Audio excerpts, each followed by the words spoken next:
सावन के अंतिम सोमवार की चमत्कारी कथा भोलेनाथ ने दिया अद्भुत संकेत। सावन का अंतिम सोमवार था।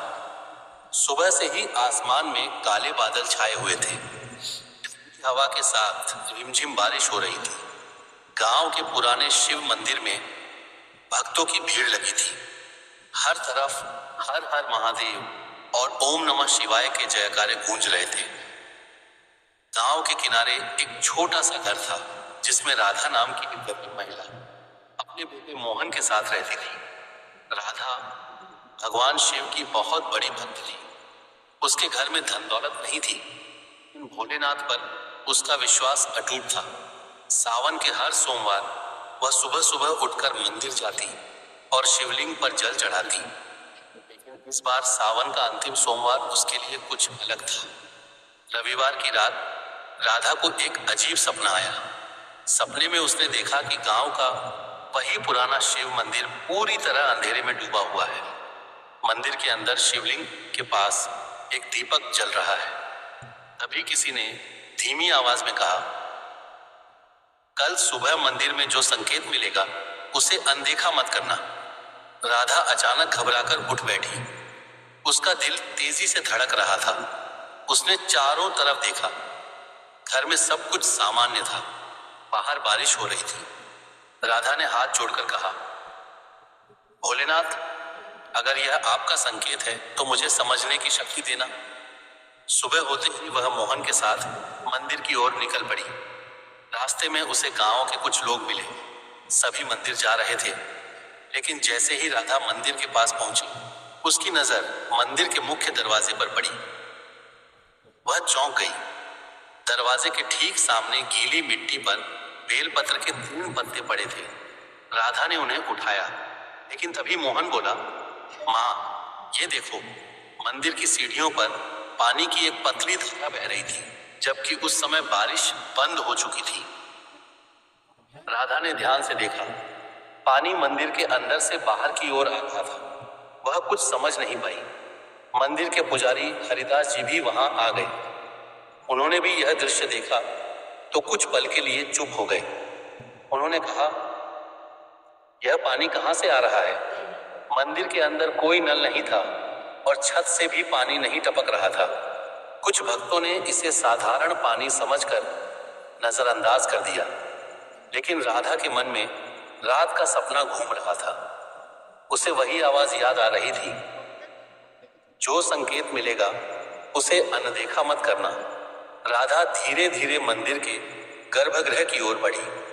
जैसे ही उसने शिवलिंग के पास जाकर देखा, उसकी आंखें फैल गईं। शिवलिंग के ऊपर एक छोटा सा बेलपत्र रखा था, लेकिन वह बेलपत्र बाकी बेलपत्रों से बिल्कुल अलग था। उसके बीच में प्राकृतिक रूप से त्रिशूल जैसी आकृति बनी हुई थी। राधा ने हाथ जोड़ दिए, हर हर महादेव। तभी मंदिर की घंटी अपने आप बज उठी। टन टन टन। सभी लोग चौंक गए। पुजारी ने तुरंत मंदिर की ओर देखा। हवा बिल्कुल शांत थी। घंटी को छूने वाला भी कोई नहीं था। भक्तों में फुसफुसाहट शुरू हो गई। किसी ने कहा, भोलेनाथ ने संकेत दिया है। किसी ने कहा, यह संयोग भी हो सकता है। लेकिन राधा की आंखों से आंसू निकल आए। उसे महसूस हो रहा था कि आज का दिन साधारण नहीं है। पूजा के बाद वह घर लौट आई, लेकिन उसके मन में एक सवाल लगातार घूम रहा था, आखिर संकेत किस बात का था? दोपहर होते होते गांव में एक और घटना हुई। गांव के सबसे पुराने पीपल के पेड़ के पास जमीन का एक हिस्सा बारिश के कारण धंस गया। कुछ बच्चे वहां खेलने गए थे। तभी मोहन ने उन्हें देख जोर से चिल्लाया, वहां मत जाना। बच्चे पीछे हट गए। कुछ ही क्षण बाद जमीन का एक बड़ा हिस्सा और धंस गया। गांव वालों ने कहा कि अगर बच्चे वहां खड़े रहते तो बड़ी दुर्घटना हो सकती थी। राधा को फिर वही सपना याद आया। उसे लगा जैसे भोलेनाथ ने पहले ही किसी खतरे का संकेत दे दिया था। लेकिन कहानी यहीं खत्म नहीं हुई। शाम होते होते बारिश अचानक बहुत तेज हो गई। गांव के बाहर बहने वाली छोटी नदी का पानी बढ़ने लगा। लोग अपने घरों में रहने लगे। उसी समय मंदिर के पुजारी हरिदास जी को मंदिर से घंटी की आवाज सुनाई दी। वह बाहर आए। घंटी फिर अपने आप बज रही थी। उन्होंने मंदिर के अंदर जाकर देखा तो शिवलिंग के पास रखा दीपक अभी भी जल रहा था। तेज हवा और बारिश के बावजूद दीपक बुझा नहीं था। पुजारी ने हाथ जोड़कर कहा, महादेव, यह कैसी लीला है? तभी उनकी नजर शिवलिंग के पीछे की दीवार पर पड़ी। दीवार का एक हिस्सा पुराना होकर कमजोर हो चुका था। उन्होंने तुरंत गांव वालों को बुलाया। लोगों ने देखा कि अगर दीवार गिरती तो मंदिर का एक हिस्सा बुरी तरह क्षतिग्रस्त हो सकता था। सभी ने मिलकर लोगों को दूर किया। कुछ ही देर बाद दीवार का वही हिस्सा गिर गया।